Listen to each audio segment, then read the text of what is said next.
mo sa interview, ano nga ba ang pakikipagkapwa? Ang pakikipagkapwa ay isang Filipino value that means recognizing others as equals and treating them with respect, kindness, and understanding. It comes from the word kapwa, which refers to a fellow person or someone you share connection with. To practice this is to connect with others through empathy and compassion, seeing their worth as humans, no matter their background, role, or status. It's not about pity or charity, but it's about building meaningful relationships, being considerate and showing concern for others as if they were part of your own community or family. In daily life, this means treating everyone with respect. From classmates to school staff, you need to treat them with fairness, respect, and genuine care. Oh, let's go. Let's go, Dwight Ramos in the house.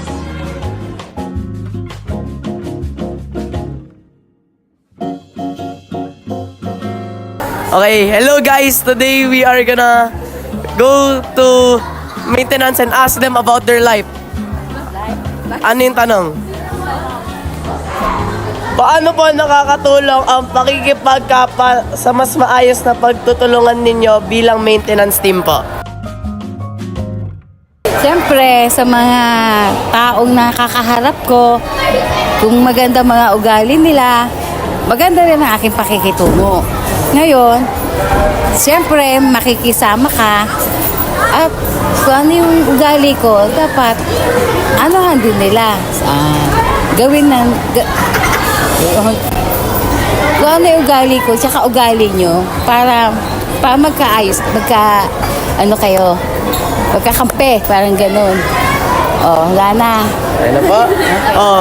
Okay guys, nakita nyo yun. Dapat maganda daw ugali nyo para maging mabuti as a team. Maganda ugali ko. Kung maganda daw. Ako sa inyo. Ganun lang.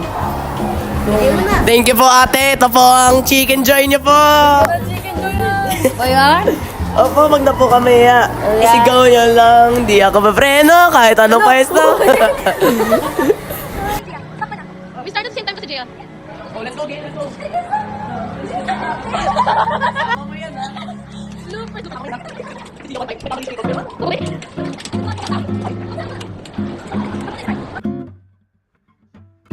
Let's go, gang! Sa security guard naman tayo, gang. Nasaan na yan? Saan? Kuya! Kuya, pwede po mag-interview po para sa PT. Ngayon na ba? Opo. Busy ako eh. Pero, sige lang. Ano ba? Sige po. Nasaan yung tanong? Okay, yung tanong po. Isang question lang po. Okay, isang tanong lang po. Ano pong mga simpleng gawain ninyo sa trabaho na nakapagpapakita ng malasakit at pakikipagkapwa po sa iba? Isa lang yun.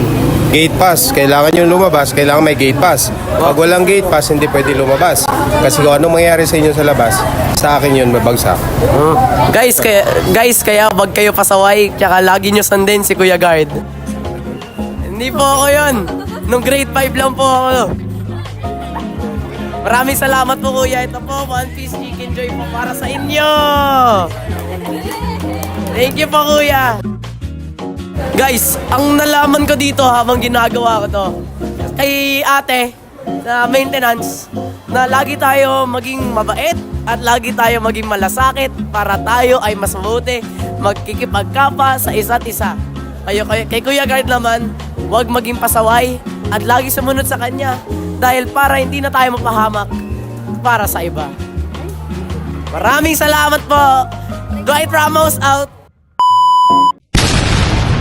Okay guys, like, subscribe, and follow my Instagram, dwightramos.juniorpogi.com at instagram.email.gmail.yahoo.com, and follow my TikTok at